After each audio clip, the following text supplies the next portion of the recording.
Sa karaang panahon sa Jerusalem, anay usa ka linaw nga gitawag sa mga Hebreo nga Betsata. Kini nga dapit bantog tungod sa nagkadaiyang masakiton nga nagtapok dinhi. Nagpaabot sa usa ka milagro. Sumala sa tradisyon, adunay panahon nga ang tubig sa linaw makutaw ug kalit ang mga unang makatuslob human kini makutaw mamaayo sa ilang balatian. Tungod niini daghang masakiton, mga piang, mga buta ug mga nagluya ang naghulat dinhi. Naglaom nga makasinati sila sa milagro. Kini nga hulagway sa Betsata nagpakita sa kahintang sa kalibutan. Daghang nagantos, daghang naglaom, apan pipila lang ang adunay kahigayunan. Ang atong ebanghelyo karon nagsaysay sa usa ka masakiton nga sulod sa 38 years nagpaabot og kaayuhan apan wala siya makahimo sa pagduol sa tubig nga nakutaw sa insaktong panahon. Kay maunhan siya sa uban. Apan sa dihang si Jesus niduol kaniya na bag-o ang iyang kinabuhi.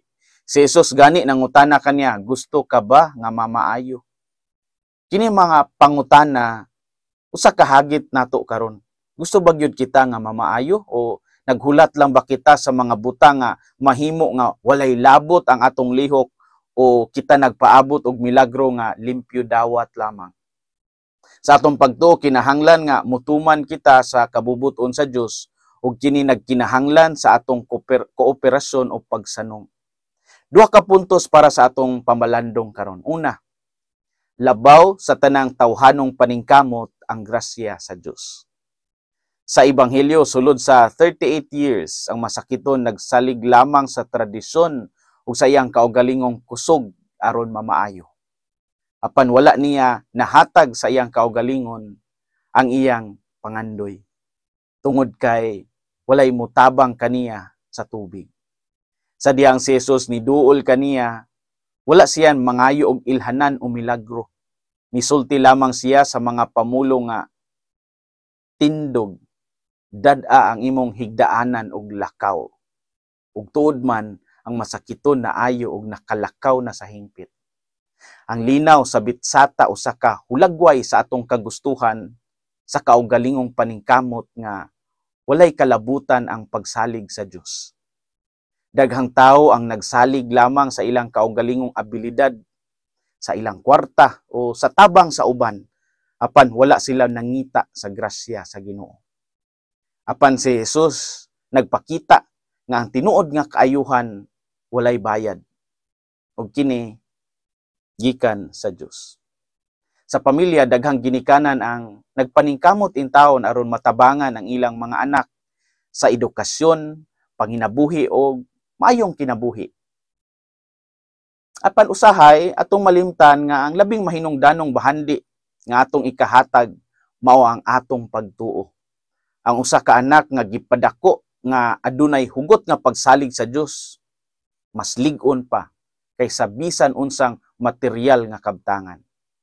Sa komunidad makita nato ang mga tawo nga nagpaabot og tabang apan adunay daghan usab nga daw tapulan mo lihok ug mudangop sa Ginoo. Labaw sa tanang tawhanong paningkamot ang grasya sa Dios.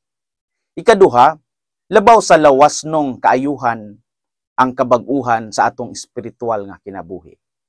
Sa katapusan sa ebanghelyo nakit-an pag-usab ni Jesus ang lalaki sa templo ug giingnan siya nga dili na magpakasala aron dili mahiagom sa labi pang ngil-ad nga kasakit.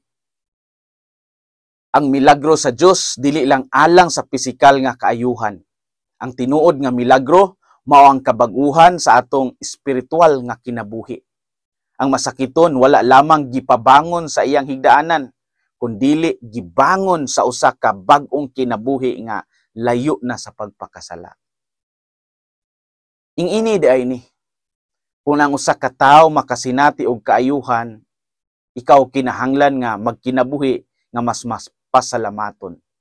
Ang usa ka bata nga nakagraduar, halimbawa tungod sa paningkamot sa iyang ginikanan, kinahanglan usab nga magkinabuhi nga puno sa respeto o gugma sa pamilya. Sa komunidad, ang mga natabangan sa tabang sa gobyerno o sa simbahan, kinahanglan nga mulihok sa pagtabang sa uban. Ang nakadawat sa grasya, kinahanglan usab nga mamahimong tinubdan sa grasya alang sa uban. Balik ta sa akong paboritong example, si San Agustin. Si San Agustin usa ka makasasala sa panahon sa iyang kabatanon, sayod na ta. Apan human nga siya nabunyagan sa dihang lampas hamtong na siya. Human sa iyang pagbalik sa Ginoo, nahimong usa siya sa labing bantog nga santos o doktor sa simbahan. Ang iyang kasinatian nagpakita nga ang kaayuhan sa Ginoo dili lamang pisikal kundi espiritual ug moral. Labaw sa lawasnong kaayuhan ang kabag-uhan sa atong espiritual nga kinabuhi. Mga igsoon, mga anak sa Dios, ang panaw sa masakiton sa bitsata usa ka hulagway sa atong espiritual nga kahintang. Adunay daghang mga higayon nga kita sama kaniya, nagpaabot og kaayuhan apan wala makatugkad nga ang tinuod nga tambal anaa na sa atong atubangan, si Kristo. Ang Ginoo nagtanyag kanato dili lang sa kaayuhan sa lawas, kundi sa usa ka kinabuhi nga puno sa kahayag ug kalinaw. Hinaot nga kita human sa atong mga kasinatian sa pag-ayo ug pagbag-o, magkinabuhi nga puno sa pagpasalamat, puno sa pagtuo ug puno sa gugma alang sa uban.